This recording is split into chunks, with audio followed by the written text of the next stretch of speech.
Jared Polis is in town, raising support for his Continental Divide Recreation Legacy Act. Phil Lindeman, Krystal, 93 News. First, Frightened Rabbit frontman Scott Hutchison was found dead earlier today in his native Scotland. He had been missing for 2 days before police recovered his body from Port Edgar near Edinburgh.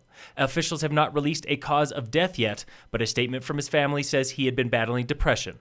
Hutchison was 36. Dozens of movers and shakers from the outdoor industry are meeting right now in Breckenridge to discuss the state's $30 billion industry in coming years. The Colorado Outdoor Industry Leadership Summit at Beaver Run Resort features work sessions and keynote speakers, including Luis Benitez, a lifelong mountaineer and director for the state's new Colorado Outdoor Recreation Industry Office. Benitez says the summit looks at recreation through 4 lenses: economic development, conservation, workforce training, and public health. All 4 are vital as the state's industry grows, and Benitez hopes neighboring states will follow Colorado's lead, with state-funded offices made just for the recreation economy.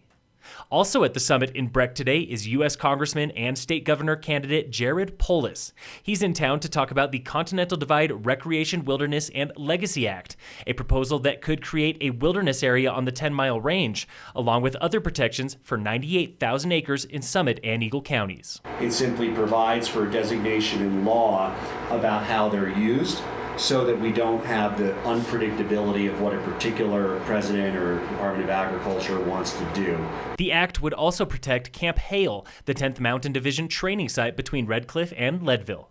Polis says protecting these areas now is vital for the future as state population continues to grow and demand for land gets heated. We can plan our businesses and our communities based on knowing that these areas will be preserved in perpetuity. This latest proposal is the 5th version of the bill since 2015. Tomorrow is the first of 2 spring rail jams at A-Basin, and this one is completely free for skiers and snowboarders.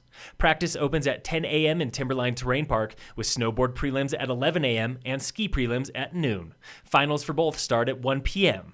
Adrian Say Isaac with the ski resort. We've been trying to hold more terrain park events this season and trying to do more with that crew because they do have such a creative setup. The event is sponsored by Faction Skis and Weston Snowboards. The A-Basin Terrain Park crew judges prelims and finals, and winners could take home a pair of skis or snowboard. Registration is on-site only at A-Basin tomorrow, beginning when lifts open. Temperatures reached near record highs in Summit County yesterday, and high country rivers are swelling. Managing entities say it's going to be about an average season for river flows this year. There's no high water, no closures. That was Dave McGrath, co-owner of Cody Rafting.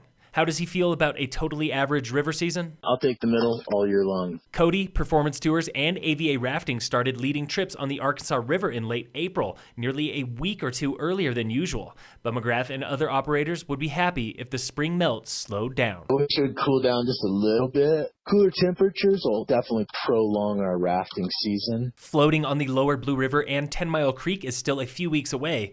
McGrath says target flows for the Blue are 500 CFS after Denver Water releases water from Dillon Dam, and 400 CFS on the 10 Mile, about 130 points higher than today. In sports, the Rockies played the Brewers tonight. First pitch is 6:10 p.m. And in local sports, Summit High Spring sports are almost finished. Track and field had a meet in Grand Junction yesterday, and state 4A championships are May 17th to 19th. All other teams wrapped up over the past 2 weeks. Phil Lindeman, Krystal, 93 News.